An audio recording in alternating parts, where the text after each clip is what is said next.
Walt Disney, The Rescuers.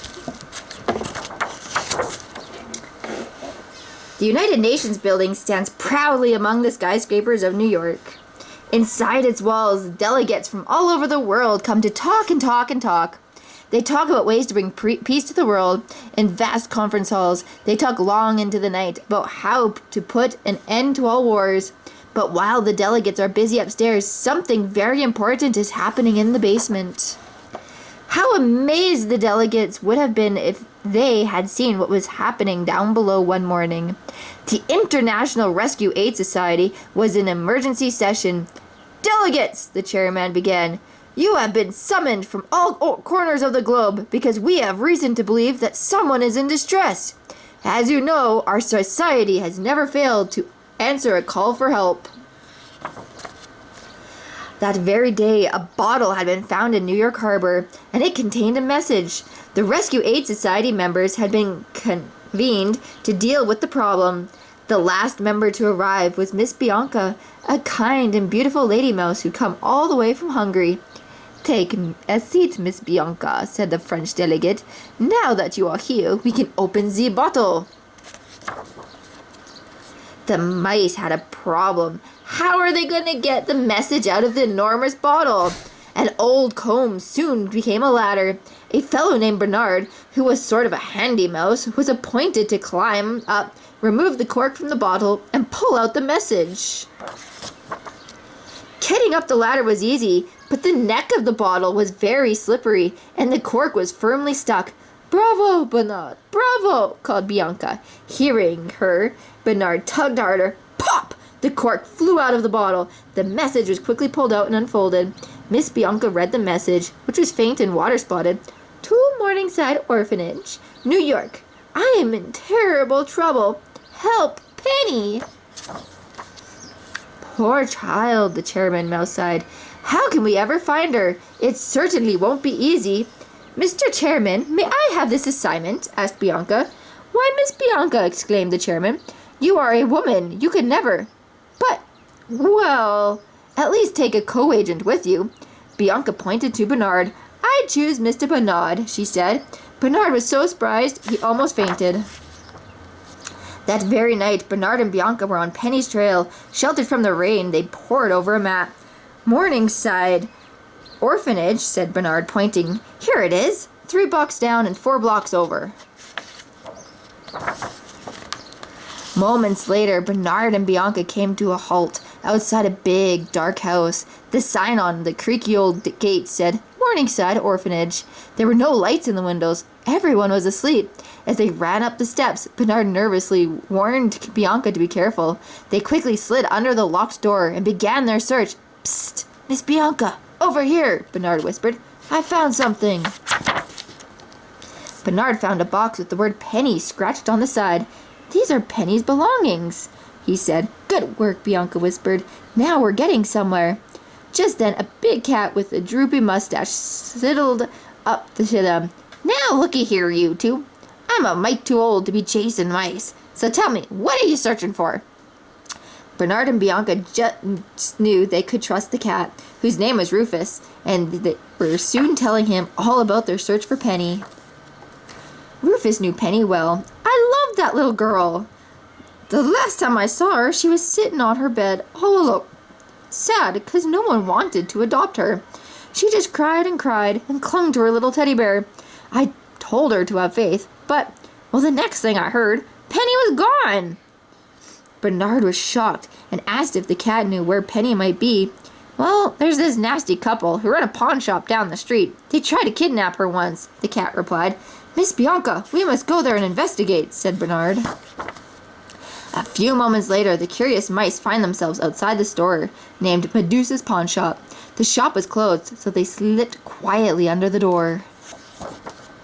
Suddenly, the phone rang. Bernard and Bianca hid in the shadows as a cruel-looking woman with bright red hair and long fingernails snatched the telephone. "Medusa's Pawn Shop. Hello? Snoops. Have you found the diamond yet? Give you more time. You bungler. Bottles? You found Penny sending messages in bottles? Can't you control a little girl? I'm taking the next flight down to Devil's Bayou." Medusa rushed out to her car and sped away to the airport. Quick, said Bernard. She must be heading to the airport. Let's hurry. But by the time the mice got there, Medusa had left. Look, Bernard, what's that sign over there? Asked Bianca. Fly Albatross Airlines, read Bernard. The friends rushed to into the control tower, and Bernard headed straight for the microphone. A voice was calling over the control tower radio. Albatross, Flight 13, to tower. Am I clear to land? Bernard leaned into the microphone and said, You have our permission to land. Suddenly, a huge white albatross in a cap and goggles swooped down unsteadily and landed with a thud. Hello, friends. Just call me Orville, he said. Fit as a fiddle and ready to hit the wild blue yonder.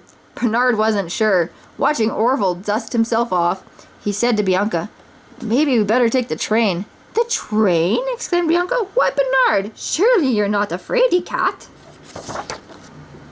Fraidy cat? Asked Bernard. It's just that I like trains. But not wishing to appear cowardly in front of Bianca, he smiled and climbed on board Orville with her. He told Orville to fly them to Devil's Bayou.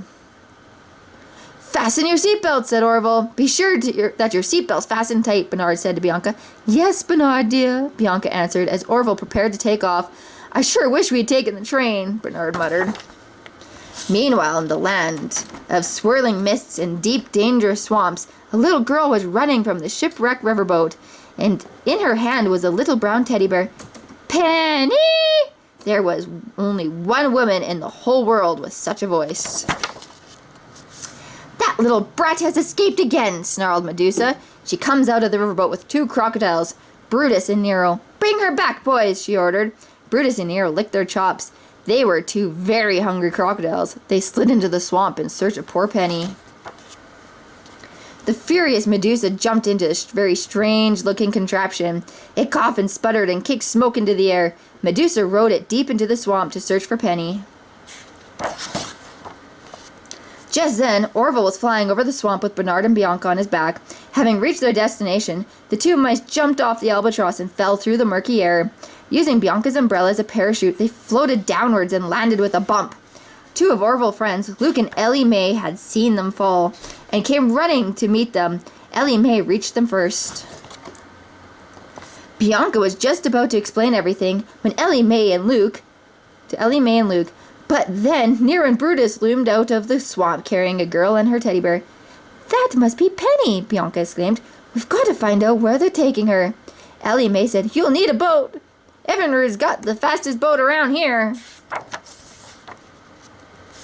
Evinrude was a dragonfly. His boat was a leaf that propelled from behind. He pushed Bernard and Bianca through the waters as they followed Brutus and Nero. Faster, Evinrude, faster, Bianca said.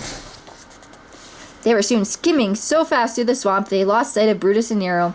Slow down, Bernard said. They've got to be around here somewhere. Evinrude pulled back up on the leaf boat to slow it down. Come on, Bianca said to Bernard. Let's head for that riverboat. I'm sure that's where the crocodiles are taking Penny. Bianca was right. The mice thanked Evinrude and asked him to wait for them. Then they crept silently aboard the ship to search for Penny. Shh! Listen, Bianca whispered. I can hear a man's voice. It must be that Snoop's character Medusa was yelling at over the phone, said Bernard. Let's get a little closer.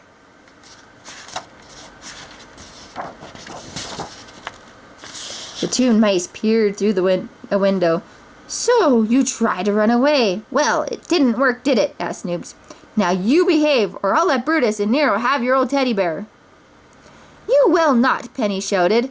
Don't you sass me, Snoop says. Boys, take this naughty girl to her room. Penny and her precious teddy bear had just been locked away when the wicked Medusa burst through the door. Where is she? Screamed Medusa, her eyes flashing like knives. Where is she, you bungler? Where is she? Stammered the very nervous Snoops. I sent her up to her room. Medusa flew up the stairs 3 at a time, then paused outside Penny's door. If I'm nice to Penny, maybe she'll do as I ask, thought the woman slyly. Penny dear, Medusa called from behind the door. Do you know what would make Auntie Medusa very happy? You want me to find that diamond, Penny answered. But I tried as hard as I could, honest, and I found a lot of other things. Yes, you stupid child, exclaimed Medusa, bursting into the room impatiently. But not the devil's eye. That's the one I want. Bernard and Bianca had been listening from under a table.